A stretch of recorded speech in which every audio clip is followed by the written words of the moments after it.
इसलिए मैं कहता हूं कि आप 2020 के भारत में हैं, किसी से डरिए वरिए मत।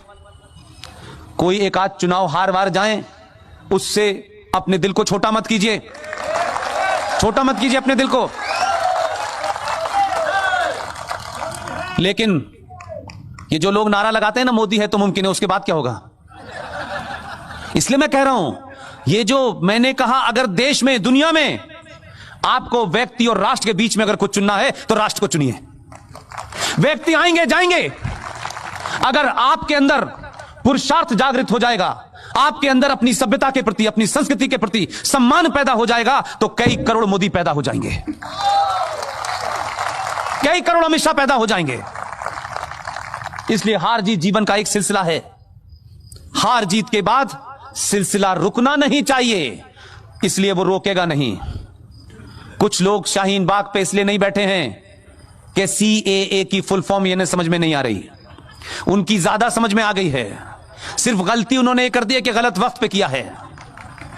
उनको समझ में नहीं आ रहा कि दिल्ली में नेहरू जी नहीं है। अब ये संकट इसलिए है, ये चिंता इसलिए है, उनको परेशानी इस बात के लिए है कि बना तो ये 2014 में है, लेकिन हिसाब इसने 1947 से शुरू किया है। तो जो 1947 में जघन्य अपराध किया गया था, 370 और 35 देके उसे वापस लिया।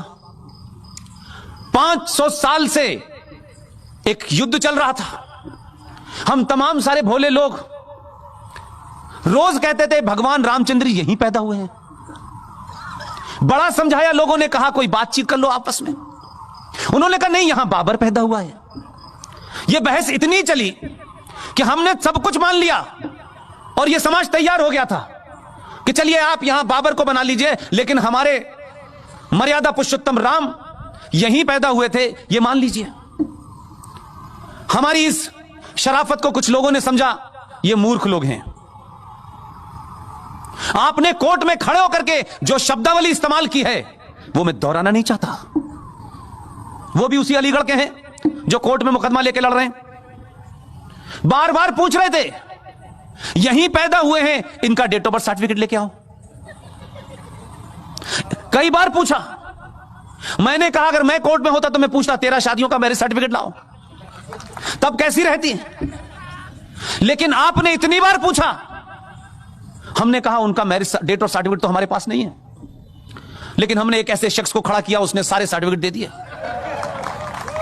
और हुआ क्या, जो हमसे पूछ रहे थे कि भगवान राम का सर्टिफिकेट लेके आओ, आज उनसे पूछ लिया तो कहते हैं अरे ये हम नहीं देंगे, हमें पता ही नहीं है। तो संकट यह है कि आपने सवाल पूछना शुरू कर दिया है।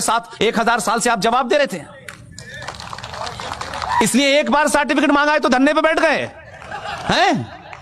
अभी तो सर्टिफिकेट मांगने का सिलसिला शुरू हुआ है, और ये इसलिए नहीं हुआ है, इसलिए कह रहा हूं उसकी जो ईमानदारी, उस पर शक मत करो। वो इसलिए मांग रहा है कि जो बात आपको कहने में शर्म है, वो ये जानता है सर्टिफिकेट ढूंढते ढूंढते आप 1722 तक चले जाएंगे। कश्मीर में एक नेता है मक्कार मुनाफिक, डकैत है, उसने अपने सर्टिफिकेट खोजे, जाति गुप्तगू में कहता है 1722 में मुझे पता चला मेरे पूर्वज राघोराम कौल थे। यह सर्टिफिकेट मांगने का सिलसिला बहुत पहले से होगा, ध्यान रखिएगा, और सब पता करेंगे कि किस किस से बदले थे, कब कब बदले थे। मेरा दुख यह है कि सनातन के लोगों, आप किससे डर रहे हैं? हम 800 साल से मुसलमानों की हुकूमत थी, हम यहां से जाएंगे तो ताजमहल ले जाएंगे, हम कुतुब मीनार ले जाएंगे। ऐसी ख्वाहिश रखने वालों से पूछते मूर्खों, जो बात अभी सिंह साहब ने कही,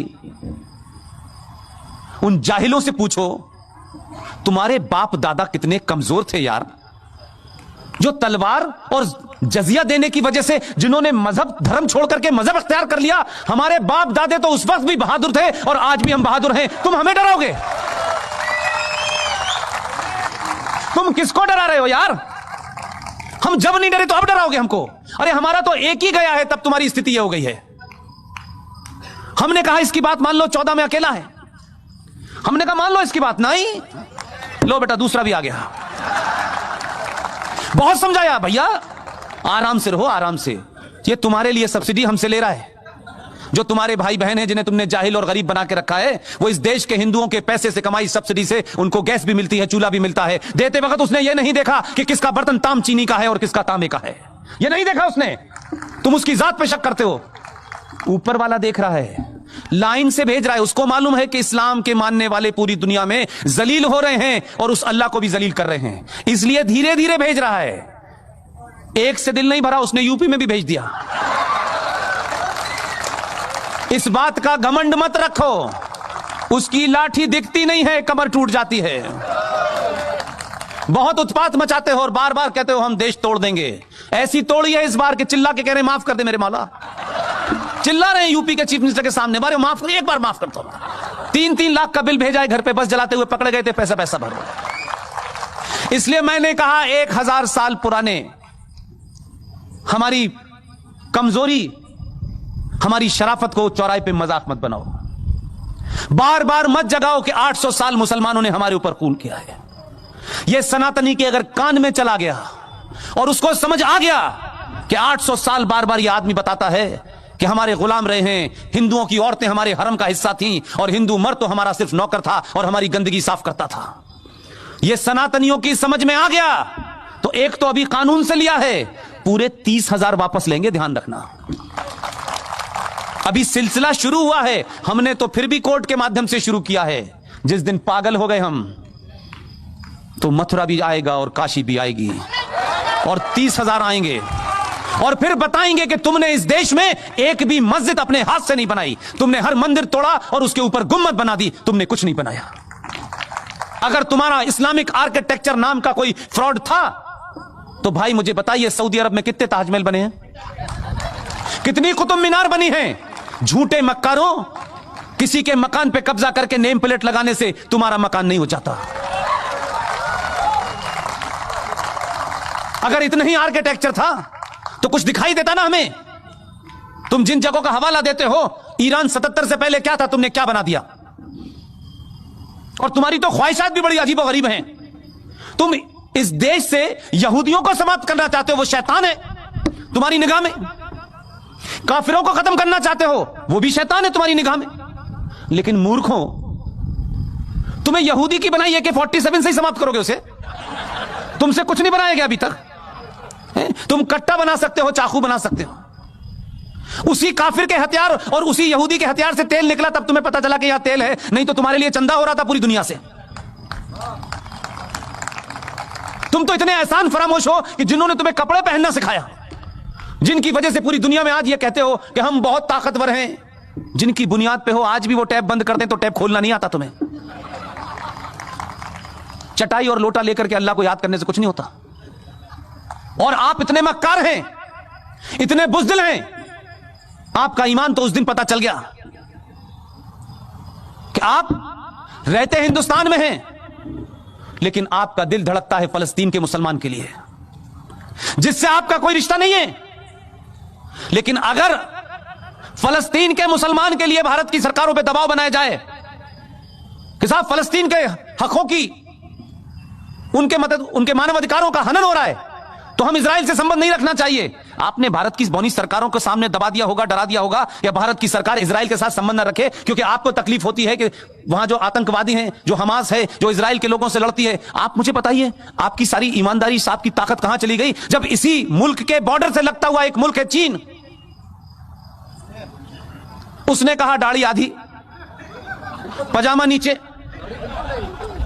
अजान बंद, मस्जिद खत्म, रोजा आधा और मोहम्मद का नाम रखा तो ऊपर। कितने मक्कार मुसलमान हैं, ये जोकर नहीं जाता कभी। ये कहे हिंदुस्तान में खड़े होकर के कि ईरान के अंदर, चाइना के अंदर मुसलमानों के साथ बड़ी नाइंसाफी हो रही है, यहां से कहोगे यहीं से उठवा लेगा वो। एक लफ्ज नहीं बोले। हम जैसे शरीफ लोग जो बार बार आपकी बातों में आ जाते थे, आप कभी हमें कव्वाली सुनाते हो, कभी आप हमें गजल सुनाते हो, हम तारीफ कर देते हैं तो आपको लगता है कि हम पागल हैं। हमें भी पता है आप क्या कह रहे हैं। वो एक है उत्तर प्रदेश में, सॉरी मध्य प्रदेश में, बहुत पुराना है, धूप में ज्यादा रहा है तो रंग ज्यादा गोरा हो गया उसका। बात बात में शेर बताता है, ये किराएदार हैं, हम मकान मालिक हैं, जिन्हें क्या क्या शेर पड़ता है। वो रोज हमको बताता है हमारे बाप का मुल्क नहीं है, तुम्हारे बाप का मुल्क नहीं है। जिन्हें किस किस के बाप का मुल्क है, तुम्हारा बाप कौन है पहले तो ये बताओ। अरे अपने बाप का तो चयन कर लो, इस मुल्क के बाप का बताओ। हमको पता है हमारा बाप कौन है, और गलतफहमी ना रहे। हमने नहीं कहा था कि भाई गांधी जी को हमारा बाप बनाओ, किसी ने बना दिया, हमने मान लिया। हम आज भी नहीं मानते, वो एक लीडर थे, बस इतना ही बर है, यह हमारे ऊपर थोप दिया गया। वो भी क्या क्या बातें कहता है। आपको जवाब देना आना चाहिए। ये जो ताकतें हैं जिन्होंने इस देश में हिंदू मुस्लिम भाईचारे की आड़ में इस देश को मुसलमानों ने खोखला कर दिया। केरला बन गया, कोई मुसलमान नहीं बोला।